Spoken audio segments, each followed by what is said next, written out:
Selamat datang di segmen analisa. Sekarang kita akan bahas adalah terkait dengan kasus dari AKBP Bintoro, ex Kasat Reskrim Polres Jakarta Selatan, yang ada dugaan dirinya ini adalah salah satu dari bagian beberapa sejumlah oknum yang mendapatkan suapan atau disogok gitu ya dugaannya dari dua tersangka, Arif Nugroho alias Bastian dan juga Muhammad Bayu Santoso, yang membegitukan seorang gadis ya usia 16 tahun di sebuah hotel di kawasan Jakarta Selatan yang kemudian meninggal dunia. Itu kejadiannya pada 22 April 2024. Pada saat itu kan kita sudah bahas juga ya, ini kan April 2024, sekarang sudah Januari 2025, kenapa baru viral gitu?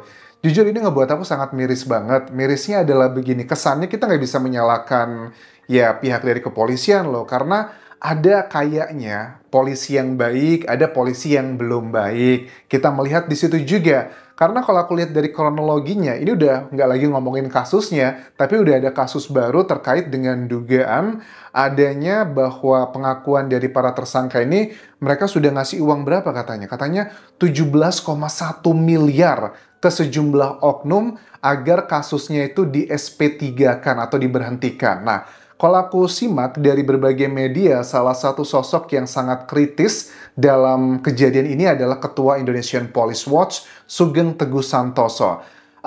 Ada beberapa hal yang pertama mau aku bahas di sini terkait dengan dua tersangka ini. Jadi dua tersangka ini itu kan sampai akhir tahun 2024 sampai bulan Agustus kali ya. Dari April sampai Agustus 2024 itu kan tidak dilakukan penahanan ya. Ini kan unik ya, pasalnya padahal banyak loh. Ini kan tidak pertama nih ya, korban ini kan masih 16 tahun di bawah umur. Kemudian juga ada proses yang begituannya. Kalau untuk di bawah umur, walaupun kejadian tersebut adalah mau sama mau, jatuhnya adalah perkaos teman-teman. Terus juga ada senjata api yang ditemukan di sana, plus narkoboy juga ada. Ini pasalnya berlapis loh. Tapi kenapa kok si tersangka pede banget, mereka yakin kasus ini akan bisa di SP3-kan. Jadi keterangan dari Sugeng Teguh Santoso begini, bahwa sebenarnya tersangka ini selama mereka itu bebas ya, tidak penahanannya ditangguhkan begitu, mereka sudah menemui orang tua korban karena yang meninggal itu kan hanya ada satu orang ya yang 16 tahun, satu lagi itu kan selamat tidak meninggal dunia. Yang meninggal itu dikasih santunan 300 juta rupiah dari tersangka, sementara yang selamat itu mendapatkan 50 juta rupiah, tapi mereka harus mencabut tuntutannya atau laporannya. Tapi kan aneh gitu loh. Ini bukan delik aduan, walaupun orang tuanya nggak melaporkan, ya nggak akan ngefek, karena deliknya bukan delik aduan, jadi salah sasarannya begitu. Jadi, kalau aku tangkap di sini, tersangka Arif dan Bayu ini pengennya adalah di SP3-kan. Tapi mantan Kasat Reskrim Polres Jakarta Selatan, AKBP Bintoro, dugaannya ya, menurut Pak Sugeng Teguh Santoso, itu nggak berani untuk men-SP3-kan. Bahkan aku lihat klarifikasinya dari AKBP Bintoro juga ngasih tahu dengan tegas bahwa saya itu difitnah, tidak benar saya menerima uang yang 17,1 miliar.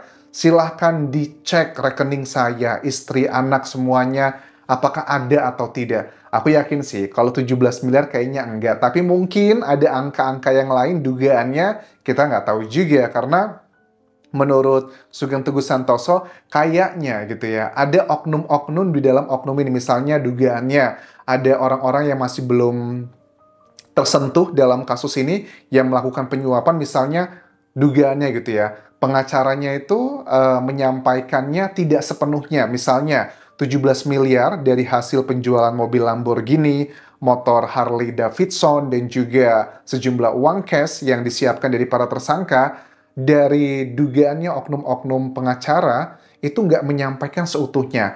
Buat polisi sekian, buat ini sekian, buat ini sekian. Makanya dari pihak AKBP Bintoro mengatakan, saya tidak terima 17 miliar rupiah tersebut. Aku percaya bagian tersebut. Tapi apakah Pak Bintoro nggak terima sama sekali? Sedang didalami. Karena kan sekarang juga sudah dilakukan kayak pencopotan jabatannya dan juga sedang dilakukan pemeriksaan oleh Propam ya.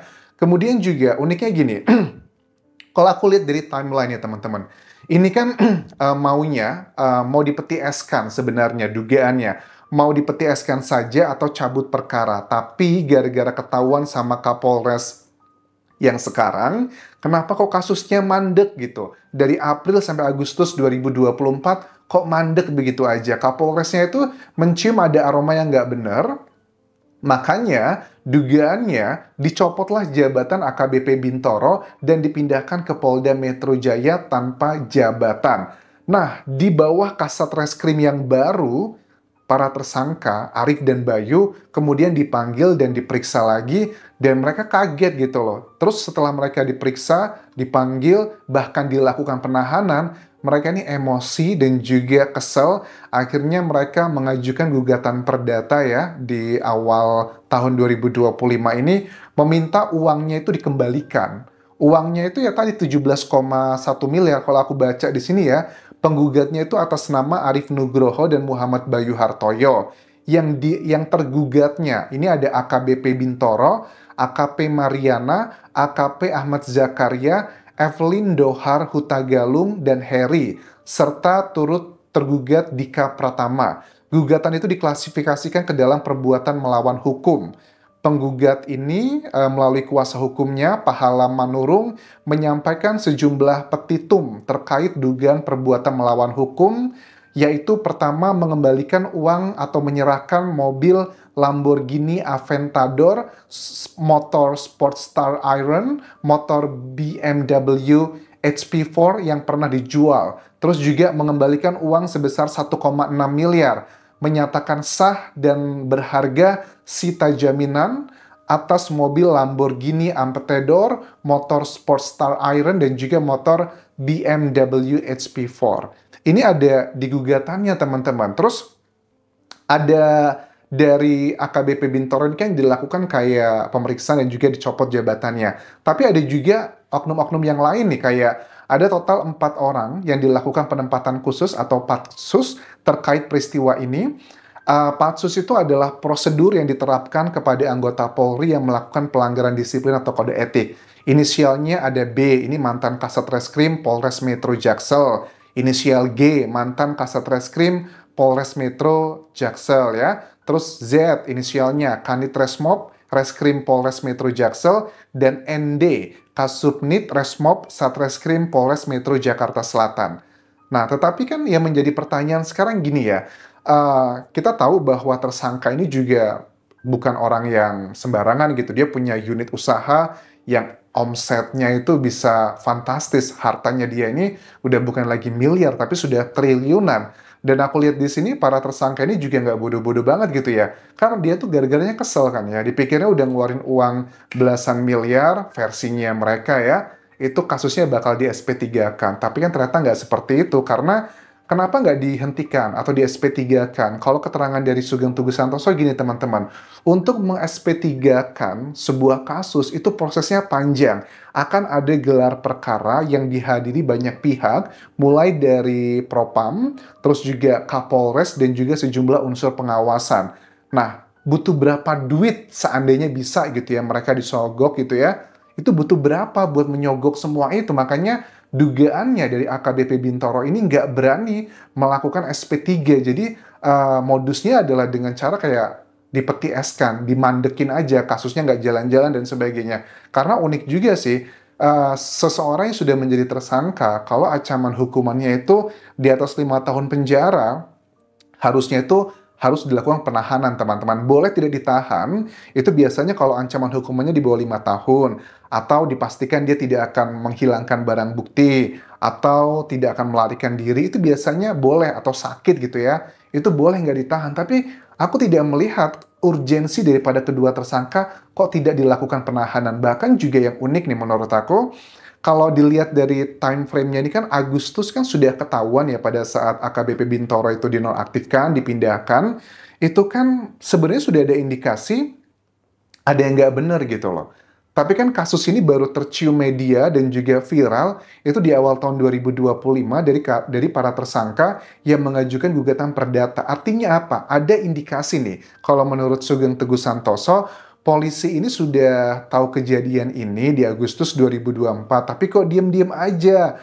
Ya, dugaannya adalah karena mau melindungi nama baik kepolisian. Tapi justru menurut aku ini langkah yang salah. Seandainya nih media itu taunya adalah dari polisi sendiri. Polisi bilang bahwa kami temukan ada kejanggalan dalam kasus ini, ada dugaan penyuapan A, B, C, dan D. Dikasih tahu ke publik. Ya pasti bakal ada yang kontra, tapi paling tidak efek kerusakannya tidak seperti sekarang ini. Karena kalau aku lihat sekarang, komentar dari netizen itu udah nggak heran, polisi gitu-gitu. Padahal aku jujur juga sebenarnya sangat kecewa ya dengan kasus ini.